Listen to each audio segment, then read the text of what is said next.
Hello, it's Chester. This is Smith. Remember me from Phoenix Elementary School? I've written about a book about us, and I want to. Whoops, I'll get it right side up, hadn't I? I want to get you your copy. I'm saving a copy for every one of you.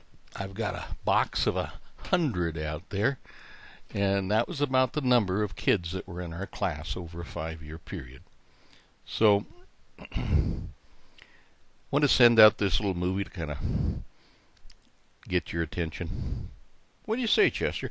Chester was the end cat at Lithia Springs for 15 years. He's got a big bunch of fans. He used to get mail at Lithia Springs. It was just addressed to Chester, Lithia Springs, Ashland, Oregon.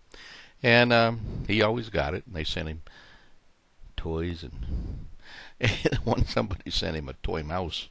That's the only time he ever paid much attention to mice. He was kind of a lazy mouser, weren't you, Chester?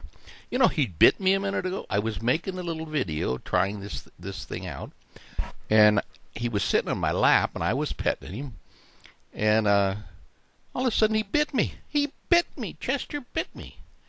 I'm going to put the video on YouTube, too. It's going to be called The Cat That Bit the Hand That Fed Him. And, I was just petting him. I might have been pulling his tail on the other end. I don't know. But anyway, he bit me. So he's trying to cozy up to me right now. Listen, I wrote this book about you guys. It's all about the things we did in the 5 years we were together. The goofy thing. You remember the mouse farms and the crystal radio kits and the chessboards and a lot of stuff.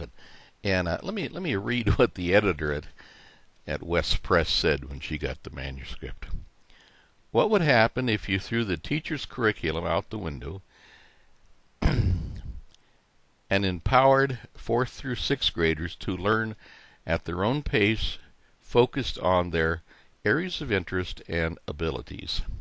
Imagine trying this with kids the other teachers had given up on.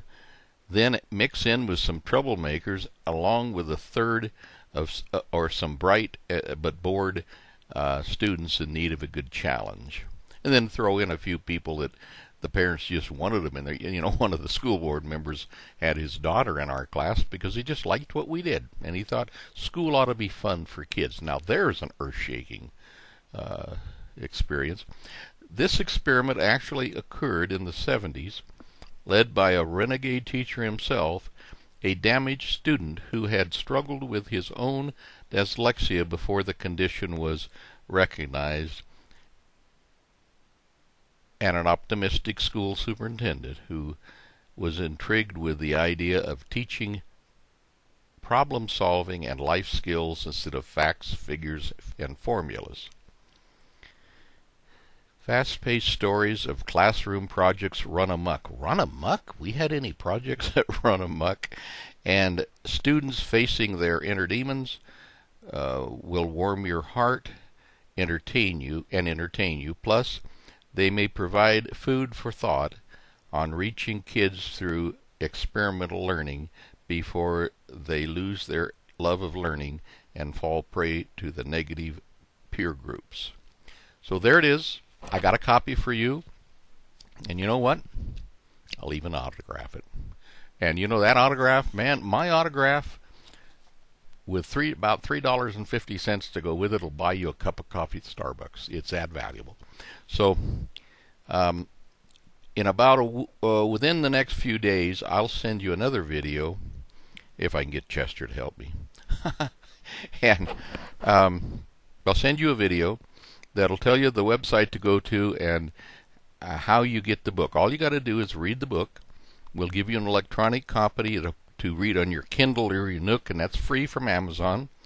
If you're a member of our class, you'll get a free copy, and then you can read it. And after you read it, you can go back on Amazon and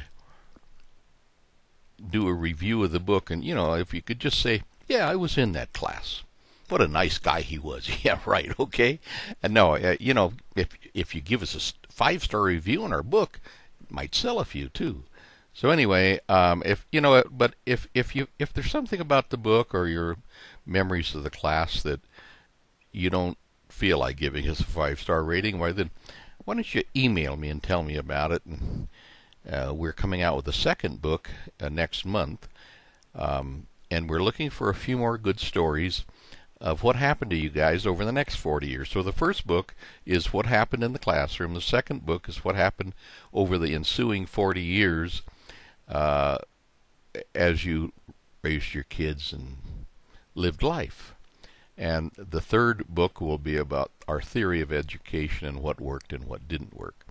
But I'd love to hear from all of you. I'd love to get a book in all of your hands. And if you know anybody out there, and could give them a phone call and get their email address and get it to us, or forward. We'll have it set up so you can forward their email when this video comes next time. So anyway, I'll sign off now. I guess Chester's not here to goodbye. He went on to better things, I guess.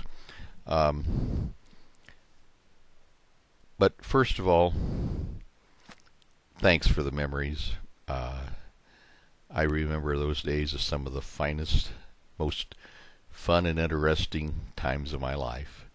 And writing a book 40 years later is a little scary because you know what? Some of you characters might not agree with my memories. Of course, you didn't agree with me then, so I don't know what difference it'd make now. But it is interesting. The ones that I've worked with and let read it already, they saw things, maybe they remembered things, something else happening differently. We were different people from different perspectives. And I can't expect you all to remember it the same way as I do, but I hope that you remember it as good times. Because one of the things I'm sure of now when I'm in my 70s, our education is, about 1/6 of our life. And it should be fun. If we can't enjoy that 1/6, then what's the purpose of the whole thing? And we have a lot of kids out there that I deem very successful. They've got good families. They know how to enjoy themselves.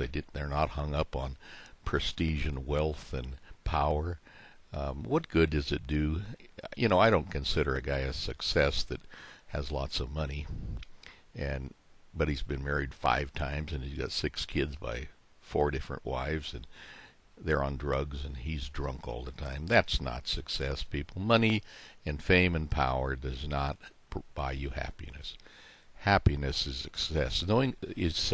Knowing who you are and enjoying that beautiful walk on the beach with somebody you love and enjoying your grandkids, that's success. And I've got a lot of successful kids in my class, and I'd like to hear from all of you. I'd like to know what you're doing now. And is life working for you? That's happiness, is living a life that you're enjoying. And as far as I know, you guys seem to be all being part of the solution to Americans' problems instead of part of the problem. So thank you for the years you spent with me, and I hope you enjoy the book, and I can't wait to sign one for you. Thanks a lot, and you'll be getting another movie or a video. Well, now Chester's back. Chester, get up here and say goodbye. Come on.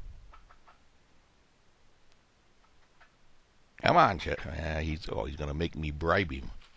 All right, Chester, you hear that crinkly bag, and you better up there, or I'm going to put the snack back.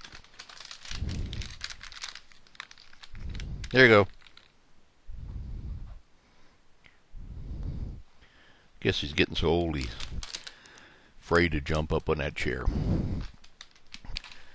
Whoops, there he is. Say bye to your fans.